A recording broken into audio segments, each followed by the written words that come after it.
Hello friends, मेरा नाम है मनीष और आप देख रहे हो मेरा चैनल मैथनाउ। आज के टॉपिक के बारे में डिस्कस करते हुए आज ये पूरा मैंने लिखा हुआ है आपके लिए अच्छे से। तो चलिए डिस्कस करते हैं कि गैट और डब्ल्यूटीओ में क्या फ़र्क है, क्या अंतर है, क्या डिफरेंसेस हैं, क्यों पहले गैट आया वर्ल्ड वॉर 2 के बाद और क्या ज़रूरत पड़ी जो डब्ल्यूटीओ बना। ओके, तो देखिए इसमें पर्टिकुलर गैट का नेम क्या था, general trade agreement for tariff and trade, vice versa compare to WTO. WTO का फुल फॉर्म है वर्ल्ड ट्रेड ऑर्गेनाइजेशन। कब बना ये? वर्ल्ड वॉर 2 के बाद बना गैट, जिसका साइन हुआ 30 अक्टूबर 1947 में और इसको इफेक्ट में लाया गया 1/1/48 में। Vice compare to WTO, WTO 1 जनवरी 1995 से इफेक्ट में आया है। ओके, एक्चुअली क्या है, ये गैट जो है, गैट का ही ये न्यू वर्जन है। ओके, गैट का नया वर्जन है डब्ल्यूटीओ। बट जो गैट था, गैट में भी बहुत सारे प्रोज थे और कॉन्स थे, जिसको रेक्टिफाई करने के लिए हम मीन्स वर्ल्ड लेवल पे इसको डब्ल्यूटीओ में कन्वर्ट कर दिया गया। ओके, तो बेसिक क्या था, मल्टीनेशनल ट्रेड एग्रीमेंट था।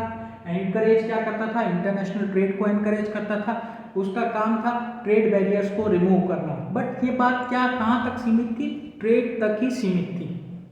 वाइसा कंपेयर टू डब्ल्यूटीओ, डब्ल्यूटीओ क्या करता है, एक क्या करता है, लिबरलाइज करता है ट्रेड के बीच में और कंट्रीज के बीच में एक हार्मोनी ऐसी क्रिएट करता है ताकि डिस्क्रिमिनेशन ना हो कोई भी प्रोडक्ट के रिगार्डिंग, फेयर प्रैक्टिस होना चाहिए। तो वो एक्चुअली उसने ऐसे नॉर्म्स और इस तरीके से बनाया ताकि फेयर कंपटीशन हो सके।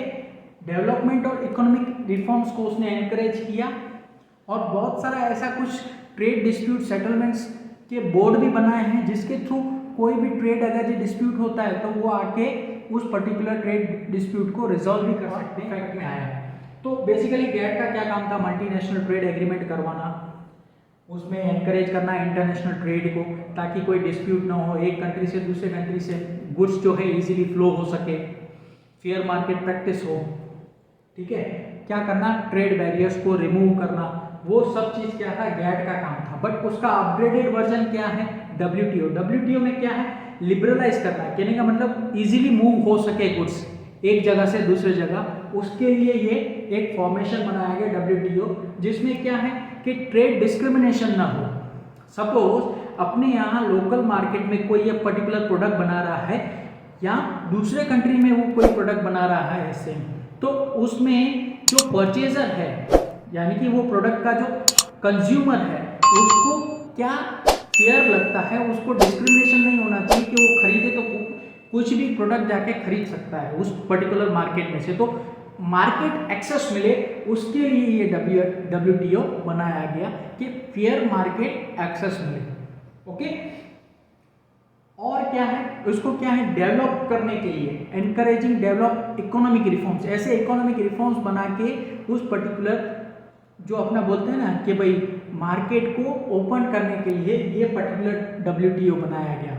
ठीक है, उसके लिए मैं आपको एक एग्जांपल भी दूंगा कि किस तरीके से ये डब्ल्यूटीओ वर्क करता है। इसकी एक्चुअली इसमें क्या है, हम जो भी पॉलिसीज बनाते हैं डब्ल्यूटीओ क्या करता है, फॉरेन पॉलिसी को रिव्यू करता है, उसके बाद ही हमारा जो पॉलिसी है वो एप्लीकेबल रहता है।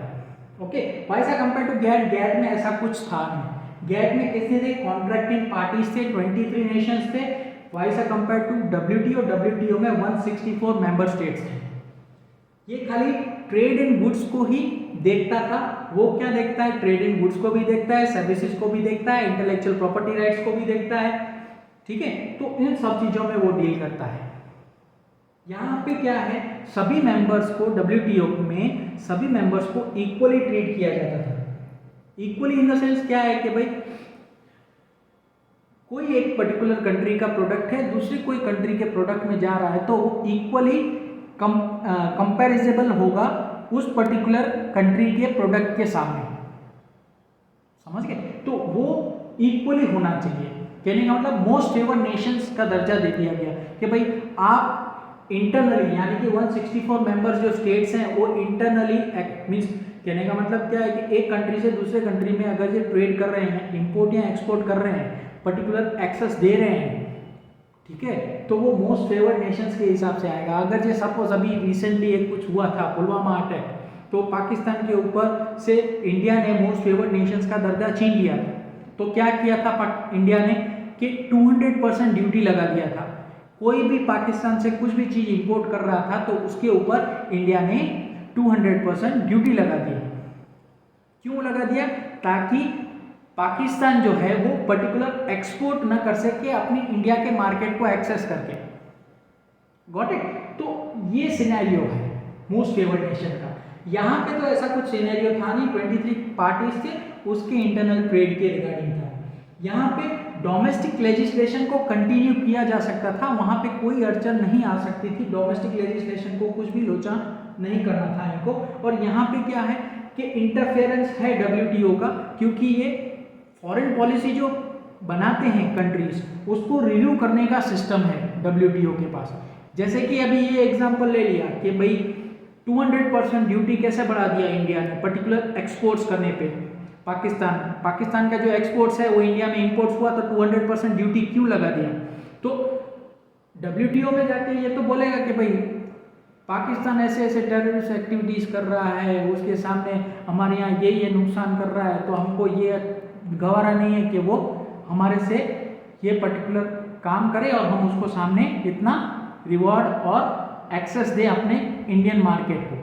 तो इसीलिए वो क्या कर रहा है, वो एक बैरियर क्रिएट कर दे रहा है इंडिया, ताकि पाकिस्तान जो है वो अपनी इंडिया के मार्केट को एक्सेस ना कर सके और वहाँ पे वो ब्लॉक हो जाए। तो इंपोर्ट को भी कंट्रोल करने के लिए और एक्सपोर्ट को भी रेगुलेट करने के लिए WTO का फॉर्मेशन हुआ। ये अपग्रेडेड वर्जन है गैट का। ओके, इसमें क्या है, ये अपना है डिस्प्यूट सेटलमेंट जो सिस्टम है। डिस्प्यूट सेटलमेंट सिस्टम यहाँ पे बहुत स्लो था, यहाँ पे फास्ट और इफेक्टिव है। जैसे कि अभी ये केस की बात कर लूँ कि पाकिस्तान का ड्यूटी हमने इंपोर्ट ड्यूटी बढ़ा दिया, ठीक है, हमने तो नोटिफिकेशन निकाल के बढ़ा दिया, ओके, बट पाकिस्तान बोलेगा ना कि भाई है ना इंडिया में हम एक्सपोर्ट करना चाहते हैं, लेकिन इंडिया ने ये पर्टिकुलर एक्सपोर्ट पे हमारे यहाँ 200% ड्यूटी कर लिया, तो हमारा एक्सपोर्ट और एक्सेस नहीं हो पा रहा है उस पर्टिकुलर मार्केट में। तो क्या करेगा पाकिस्तान, क्या करेगा, WTO में जाएगा और उनको बोलेगा, पर्टिकुलर बॉडी होता है उसके लिए, एक काउंसिल होता है, उस पर्टिकुलर काउंसिल को वो बताएगा कि भाई इंडिया ने ये सब चीज़ कर लिया है। फिर WTO को लगेगा कि हाँ उन्होंने बराबर किया है, तो कोई इशू नहीं होगा, उसके ऊपर कुछ सुनवाई नहीं होगी। Got it? तो अगर ये सिनेरियोस क्रिएट करने के लिए मीन्स ये पर्टिकुलर WTO का फॉर्मेशन हुआ ताकि आगे चल के कोई डिस्प्यूट क्रिएट न करे। Before world war 2 means world war से पहले 2 के वहाँ पे क्या ऐसे डिस्प्यूट्स होते थे, जैसे कि मान लो कि भाई यहाँ पे मैं ये चीज़ सप्लाई कर रहा हूँ और सामने मेरे को इस तरीके से रिटर्न नहीं आ रहा है, तो क्या इंटरनली कोल्ड वॉर की सिचुएशन इमर्ज होती जाती थी और उसकी वजह से वो वॉर की जो सिचुएशन है वो बढ़ जाती थी। Got it? तो ये एक फर्क है, डिफरेंस है गैट और WTO के बीच में। होप ये वीडियो आपको पसंद आया होगा, तो लाइक शेयर सब्सक्राइब करना मत भूलिए। मिलते हैं नेक्स्ट वीडियो में। Until then keep watching my channel mat now.